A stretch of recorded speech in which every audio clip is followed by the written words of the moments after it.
Well, hello and welcome back, everybody. It's Bill R. from GoodKarma.net, and we're about to, we've just set up our quick guide for our Unity example of how to use FreedomScript, a little hunter prey game. We've just walked through in the first video how to set FreedomScript up, possibly use a template that's provided, and and then we've ran our little game and showed how that would work. So without further ado, we'll just jump back quickly again as a review in Unity. Basically, we have an empty scene. I added a couple of a ground plane and some obstacles, and that's right out of the standard asset pack. A light, and I did add a HUD that we talked about before. We'll let it face with that in a little bit. But the big thing we're going to start here is our game manager. So a game manager is an empty game object. It's there to hold a script. It will hold a script called Hunt Manager, as you can see from right here, and there's a public variable, the prefab, and it says a player. So I created a prefab, an a player. I'll click on it so you can see, and as we went over before, that's our little player, and it's a little tank in my eyes.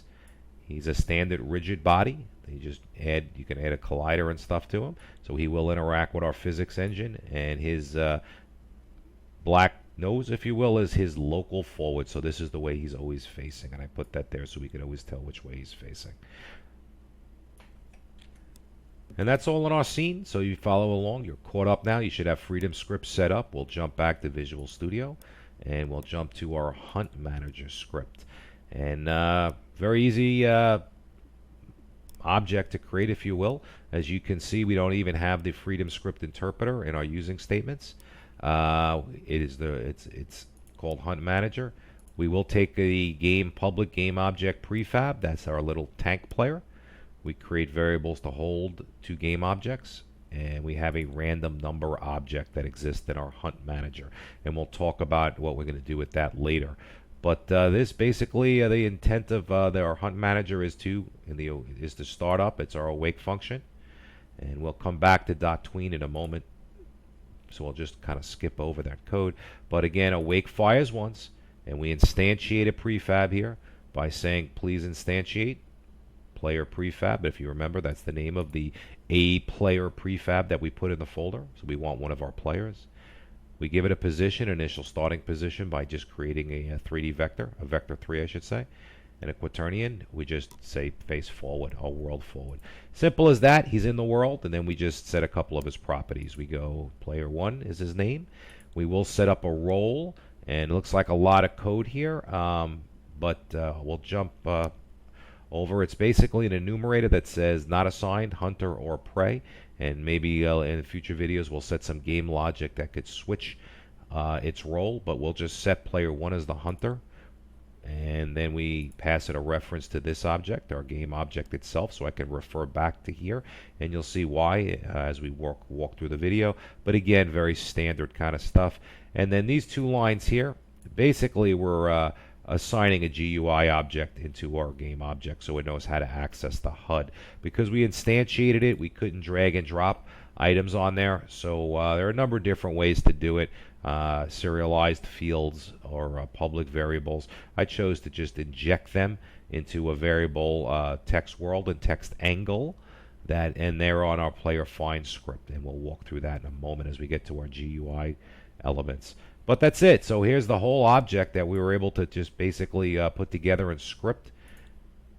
I do that again for player B. That's why I did game object A and game object B. Same thing, except I named him player 2, and I offset his initial starting position, both facing the same way.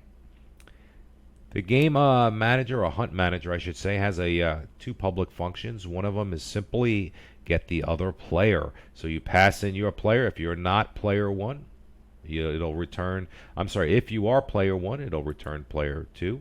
If you're not A, it'll return player B. And otherwise, if you're player B, then I'll return player A. And that's we use that on and off to find out targets during the game. Many ways to do that. This is just a down and dirty quick way to highlight FreedomScript's interaction. But that's a function there. And then we'll move down. As you can see, we've created a regular C# object, a random object here. In the top, it's at the system class level. I should say the class level. so it stays in scope. And all basically we do here is accept a minimum and a maximum, and we'll return a next random number in the sequence. And we'll use random numbers a lot in this example just to show the players doing different things. We don't want them completely in sync. And that's it. That's our hunt manager. Basically instantiates the two player objects, has some functionality as get the other player, and give me a random number. In a nutshell, that's our hunt manager. So this will be a short one. We'll stop here and cut the video. Again, we've set up our scene. We've created an empty game object that attached this hunt manager script, and all this script does is hold some variables, holds the prefab we want to instantiate, our player prefabs right there, holds both of them as game objects after we instantiate them, has a random number element. We go into our wake function and we create the two objects. We set some of its properties, and then we went over the two functions that exist at our hunt manager. So I appreciate your time, and I look forward to completing the rest of this project. And always you can look for this video and more at goodkarma.net. See you in a bit.